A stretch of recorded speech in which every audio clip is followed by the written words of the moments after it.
This is a story about a boy whose mother is a slave. He is separated from her when he is only a few weeks old. After that, his grandmother takes care of him. When he is 6, his grandmother takes him to the plantation to work and leaves him there intentionally. He never recovers from this betrayal of abandonment. Later on, he's sent to work for a ship carpenter by his master. Despite a ban on teaching slaves, the carpenter's wife starts teaching him the English alphabet. But soon, her husband finds out and forces her to stop teaching him. Determined to read and write, he continues to learn from neighborhood white boys by giving away his food in exchange for lessons. As his knowledge and vocabulary grow, he begins to read newspapers and political books. The more he reads, the more aware he becomes of the social injustice against him. One day he buys a copy of the Colombian Orator, a popular school book, which helps him to understand the power of spoken and written words. He learns that educating his people is the key to fight against social injustice. So he starts holding church services to teach other slaves how to read and write.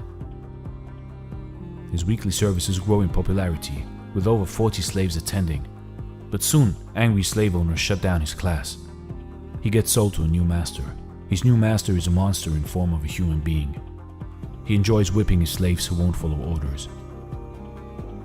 Our hero endures this brutal whipping for about 6 months, until he can't take it anymore, and one day he fights back. The fight between him and the brutal master lasts for 2 hours, and eventually the master surrenders. On that day, he restores his sense of self-worth, and he vows to never let anyone beat him again. At the age of 20, after 2 unsuccessful attempts, he finally escapes from slavery by impersonating a sailor and flees to the north. To continue fighting against injustice against his people, he decides to spread his knowledge and wisdom. Whenever and wherever he can, he attends abolitionist meetings. In 1841, after attending an abolitionist convention, he takes the opportunity to become a lecturer for the Massachusetts Anti-Slavery Society. This leads him to public speaking and writing. Soon, he starts writing and publishing books on slavery and founds an anti-slavery newspaper titled The North Star. A lot of white people aren't happy and don't want to let him do these things, and one day, while participating in a lecturing tour, he's chased and beaten by an angry mob before being rescued by a local family. But he's determined to continue fighting his fight against injustice. In addition to abolition, he also participates in the first Women's Rights Convention. Soon Frederick Douglass is recognized internationally as a human rights leader fighting against the slavery system and standing in for women's rights. He goes on to become a trusted advisor of President Lincoln. He advises the president on the treatment of black soldiers and urges him to give all black men and women the right to vote. In 1863, President Lincoln declares the freedom of all slaves. Douglass becomes the first African American citizen to hold a high U.S. government rank. He is also the first black person to receive a vice presidential nomination, although he did not campaign for the office.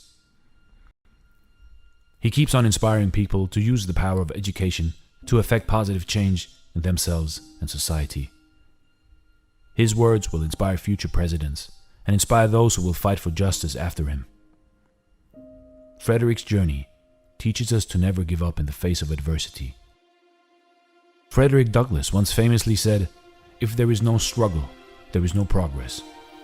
Those who profess to favor freedom and yet depreciate agitation are men who want crop without plowing up the ground. They want rain without thunder and lightning. They want the ocean without the awful roars of its many waters. This struggle may be a moral one, or it may be both, moral and physical, but it must be a struggle. This is Dare to Do Motivation.